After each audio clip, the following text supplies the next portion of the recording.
Well, drugs got bad there in about the mid '90s. And this is in East Kentucky. East Kentucky, yeah, right there where the Appalachian Mountain chain comes through Virginia, West Virginia, all that. Okay. And it started with people that worked in the mines or worked these day jobs. They would get hurt. They go to the doctor. They get pain medicine, and start dealing with that pain problem. Well, then that just kind of took off. Because then they're out of a job. Eventually, they got their drugs. They start selling their drugs. Everybody else gets out of a job. They start buying drugs. But why were they out of a job? Well, the coal business just dried up. I mean, it did. It started drying up in the late '90s, and then it took back off again a little bit in the mid 2000s, about 2005, 2007. Price of coal went back up. People started mining again. That lasted about 2 years. Then it started going down again slowly. Now it's almost at rock bottom. How many mines were there when your father first started? You said because he was doing something with the mines, right? Yeah, he started working in the mines in the early '70s when coal was booming. Okay. That's when the coal business it's the same time period where everything was going off in Detroit. Yeah. Right? Like in Detroit, you get fired from GN, you go across the road, you get a job for Ford. Yeah. Right? Yeah. Same thing with coal business. You don't like this mine, you go to this next mountain, get on with this one. Yeah. It didn't matter. You would never be out of a job. If you wanted to work, you would never have a job at this time. This is when again? This is in the early '70s. Early '70s. Okay. Late '60s, early '70s. My dad went to college in '66. That fall, in '66. He went to college for 2 years, got drafted, went to the Army in '68 to '70. He got out of the Army in '70, come back home, was going to go back to school, and his stepfather owned a bunch of mines. Yeah. So he said, you can always go back to school. Coal business is booming right now. Yeah. Stay here, work, make you some money. And he was educated enough that he could get all these certifications. Yeah. Electrical certification, mine foreman certification, that's the boss. And he was running mines when he was in his 20s. Yeah. He was a foreman at mines when he was in his 20s, and he had people been working there for 40 years. Yeah. Because he was educated enough to get a certification. So what do you think? Like, because I mean, I hear a lot of people. They make a lot of the morality arguments and the personal responsibility arguments, which I think that does play some part. But I also think that everything stems from not having the jobs. If you don't have the jobs, you don't have anything to work with. You don't even have a starting point. Well, I've been all over the United States, and there's drug problems everywhere you go. But I have never seen it so concentrated in one area as in East Kentucky. As in East Kentucky, As in East Kentucky, I've never seen it so concentrated there. 75 to 80% of the people that live there are on drugs now. They deal with drugs in some way, selling, buying, using, whatever. And this is predominantly white, or is it mixed? Or? Yeah, it's predominantly white. It's and most of these people that are involved in this now came from lower to middle to upper class of the middle class, right? Okay. See, like my family, because they're byproducts of the people who were making good money in the coal mines at some point. So their parents were making good money, and then the coal mines just dried up. So there was nothing for them for the next generation when they became young adults, right? Right. Well, see, back to my dad's story. When he started working there, it was in the '70s. Coal was booming. He kept working there. He got a job with the state of Kentucky. Yeah. And they regulate the mines. All these mines have to be under specific certifications. You have to have things safe, right? And you have people that are inspectors that go around and inspect mines in their district, right? Well, he was an inspector when he started, and he said when he started in his district there was 570 mines in 1986. Mm-hmm. He retired in 2014. When he retired, there was 52. Mm-hmm. Now, when he retired, he was no longer an inspector. He was an accident investigator, which is where if somebody gets hurt or killed on mining property, he would go there and investigate what happened. And then a lot of times when you would have to deal with the families versus the coal companies in court, you would have to use him to do the testimony and all this stuff. Well, this was wrong with the mines, this was wrong with the mines, this is what led to those people getting killed, and so on. To keep it up to regulation. Right, see, there's a machine in the mines called a scoop. Mm-hmm. It's got a bucket on the front. You have coal piled up. It runs under that coal and picks it up. You load on a conveyor belt. Uh-huh. He had the law passed that those scoops had to have a canopy. They had to have a steel canopy on the top. Okay. Oh, why? Because the roof falling in. The roof would fall in. Sometimes the roof would fall. I mean, even with the roof bolting and all that stuff, you have weak spots in the mountain. Okay. And the roof will fall. I mean, that happens. Yeah. You know, so that right there, just having a canopy on there, and then you have a rock that falls that's the size of a football. Yeah. If that hits you on the head, you're dead. Yeah. Right? If it hits that canopy, then you know you can get out of the way. Yeah. You know, it's not going to save you from a full collapse, but it's going to give you a warning that it's about to happen. Yeah. Right? If you get hit in the head and get knocked out, then next thing you know, you're underneath the whole mountain. How much were they paying? How much does like the average coal miner make? You were saying that the guys who do the bolts, they get like $30 an hour. Yeah, depends on what you do. If you work, like you have outside men, you have men that shovel conveyor belts, you have men that do the mining, you have men that run the boulders. People that drive scoops and operate machinery in the mines, they get paid more. Okay. Because you have things, high wall miners, scoops, bolt machines, all that stuff. How much though? If you work on one of those machines, you're making $25 plus an hour. 25 an hour. Plus. Depends on where you are. Overtime, healthcare benefits. Or just over. That's few and far between. Now so these benefits are out, so that's just these big companies. You'll get some of that. okay. Like some of the big companies, Massey Energy, TECO, Elkhorn Coal Company, all that stuff. You would get that. But if you have people that just own private mines. Yeah, private mines like it's a family-run mine or whatever. That's not a big coal company. They're just trying to make a living. Yeah. Right? They're not going to give their workers benefits. They can't afford that. Yeah. You know. But to the drug problem, after these mines started drying up, everybody started going into poverty. Yeah, sure. They try to make a living on selling drugs, using drugs. That's the market now. Selling drugs and using drugs because they're out of work, and they're trying to find a release. Well, they're trying to find some way to feed their kids, some way. You know, if you can go to the doctor, if you can run to Tennessee or Florida and get drugs, then you come back home, and I can sell these drugs, and now my children can have diapers or milk or shoes for school or school supplies, whatever. But isn't that the same as like the dope dealers in, let's say, New York or Philadelphia? Well, I mean, of course it could be. I mean, minus the gangbang. I don't know if you guys have like violence like that, or if it's just you're not going to have many people come up to you and just rob you at gunpoint. No, okay. They'll catch you gone. They'll catch you gone from your house and then rob you. And home invade. Yeah. They're not going to do it because they can't afford. They don't have weapons. If they have guns, that gets traded to pills. No, really. I mean, that's the truth of it. If they have anything remotely valuable. What about the people who are they're legitimate dealers? Like they're not users, but they're like dealers. Like there's no dealers down there.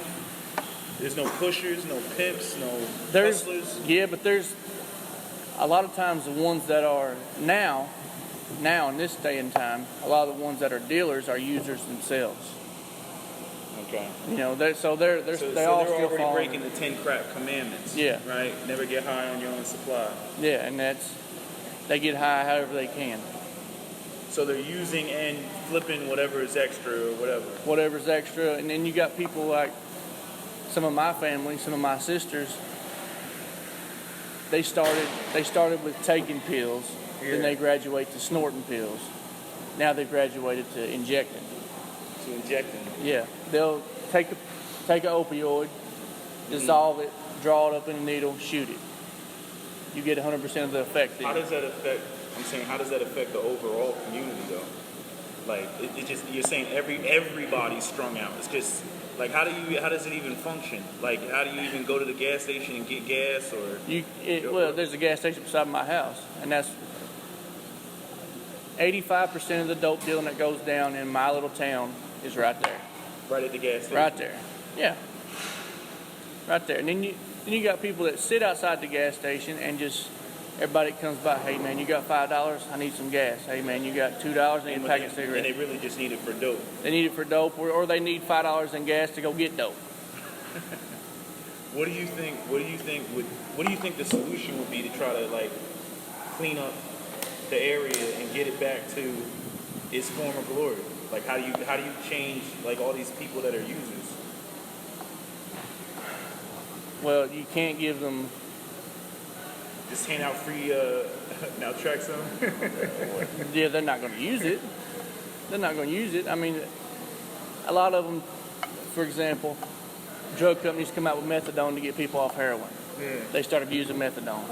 Yeah. Now they come out with Suboxone. Yeah. Now they're using Suboxone, or they're going to the Suboxone clinic, taking 10. So then that becomes their opioid. Yeah. Yeah. Or they take 10 Suboxone and trade it for 1 OxyContin. Yeah. Something like that. You're not going to. They're experts in this. You're not going to outsmart them. So how do you get them off? How to get them off of drugs? Like, how do you what do you do? What about the younger kids? What about like the next generation? Well, some of the next generation that's coming up now has lived a life seeing their parents do that. And probably 50-60% of them have saw that and they go the other direction. Yeah. I don't want to live this lifestyle. Yeah, I don't want to see this. Yeah. So they go the other way. Yeah. You know, like kind of my situation. One of my sisters has 2 girls and they live with my family. Yeah. With my parents. And they saw how their parents had been their whole life. Yeah. So they've kind of went the other way. Yeah. You see, they've kind of tried to go to school, tried to do the right thing, staying off drugs and alcohol, all that stuff, because they've saw what it does to their family. Yeah. And they went the other direction. Now, that don't always work. Sometimes it goes into a spiral downhill. Yeah, it goes a spiral downhill. You know. Yeah, and in the city, I think what ends up happening, like you get the people who go off in the other direction, they don't want anything to do with it. Because I'd say pretty much every black person that comes from an urban environment has at least one crackhead in their family. Yeah. And at least 1 or 2 people in their family that might have a felony. Like I got 2 cousins, even though I grew up in a predominantly white suburb, I got 2 cousins that got 2 felonies.